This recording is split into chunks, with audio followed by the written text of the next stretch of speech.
봉황의 한 일권 2장 불길한 전조. 혜운이 장문인의 방에서 나왔을 때 새 사형들은 여전히 앞마당에서 기다리고 있었다. 하지만 이제 그들의 표정에서 궁금증은 사라지고 대신 깊은 걱정이 자리 잡고 있었다. 어떻게 됐어? 천검 사형이 다가와 물었다. 혜운은 허리에 찬 복면검을 내려다보았다. 검집이 은은하게 빛나는 것이 마치 살아있는 것 같았다.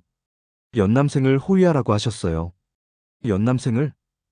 지검 사형의 눈썹이 치켜 올라갔다. 연계 소문이 둘째 아들 말이냐? 네. 인검 사형이 검을 완전히 집 안으로 넣으며 걸어왔다. 그럼 우리도 각각 다른 임무를 받은 건가? 천검 사형이 고개를 끄덕였다.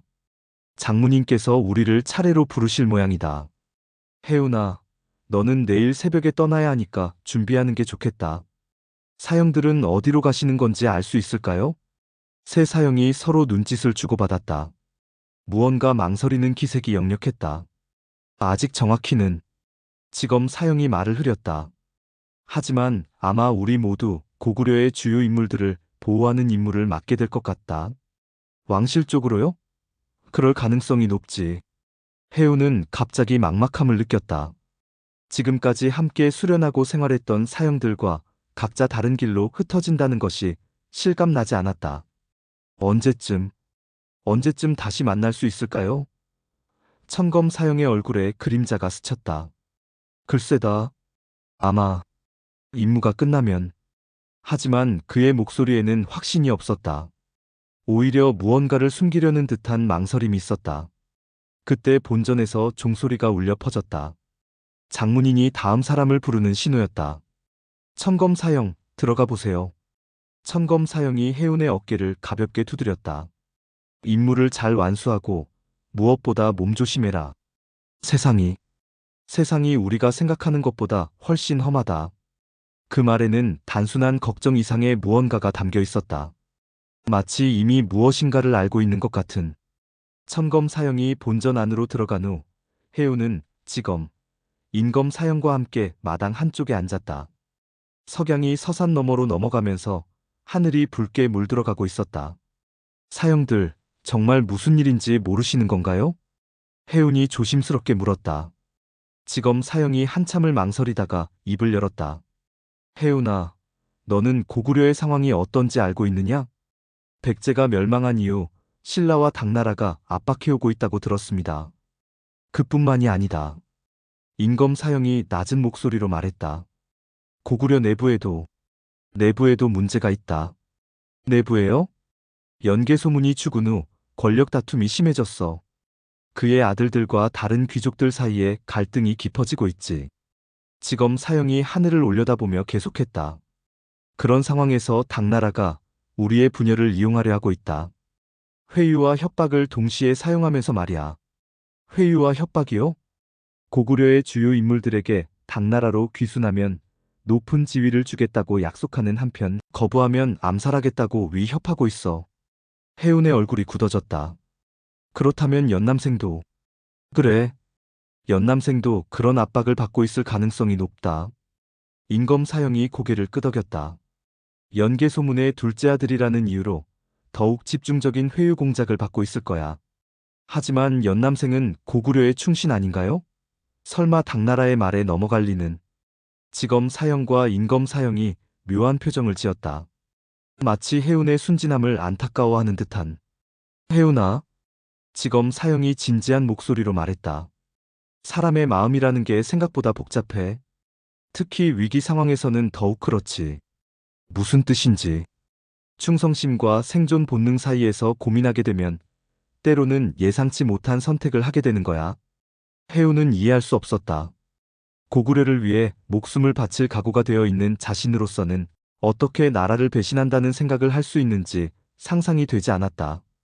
본전에서 다시 종소리가 울렸다. 천검 사형이 나오고 지검 사형이 들어갈 차례였다. 지검 사형, 조심하세요. 너도 마찬가지다. 그리고 혜운아. 지검 사형이 잠시 머뭇거렸다. 네가 만날 사람들을 너무 쉽게 믿지는 마라.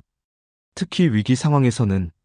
그 말을 남기고 지검 사형도 본전 안으로 들어갔다. 해운과 임검사형만 마당에 남겨졌다. 어둠이 점점 짙어지면서 산 너머로 별들이 하나둘 모습을 드러내기 시작했다. 임검사형. 응? 사형들이 자꾸 이상한 말씀을 하시네요. 마치 누군가를 의심하라고 하시는 것 같은데. 임검사형이 긴 한숨을 내쉬었다. 해운아, 너는 아직 너무 순수해. 그게 너의 장점이기도 하지만 때로는 위험할 수도 있어. 저는 그냥 정직하게 살고 싶을 뿐인데요.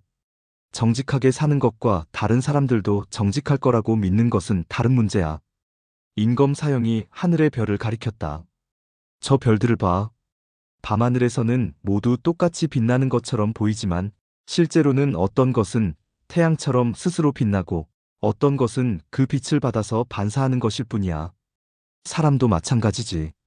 사형의 말씀을 완전히 이해하지는 못하겠지만 해운이 고개를 끄덕였다. 조심하겠습니다. 조심하되 내 마음까지 굳어지지는 말거라. 순수함은 너의 힘이기도 하니까. 본전에서 또다시 종소리가 울렸다. 내 차례구나. 임검사형이 일어서며 해운의 어깨에 손을 올렸다. 해운아, 혹시 정말 어려운 상황에 처하게 되면 주저하지 말고 내 마음에 따라 행동해라. 그것이 환인제천문의 제자답게 사는 길이다. 네, 명심하겠습니다. 임검사형도 본전 안으로 들어가고 마당에는 해운 혼자만 남았다. 밤바람이 솔솔 불어오면서 소나무 잎들이 바스락거렸다. 평소라면 이런 고요한 밤을 좋아했을 텐데 오늘은 왠지 모를 불안감이 계속 밀려왔다. 내일이면 이곳을 떠나는구나. 해운은 자신이 태어나고 자란 환인제천문을 둘러보았다. 달빛에 비친 본전의 모습이 언제나와 다름없이 평화로워 보였지만 그 평화가 곧 깨질 것이라는 예감이 들었다. 손에 든 복면검이 미묘하게 떨리는 것을 느끼며 해운은 내일부터 시작될 여행에 대해 생각해 보았다.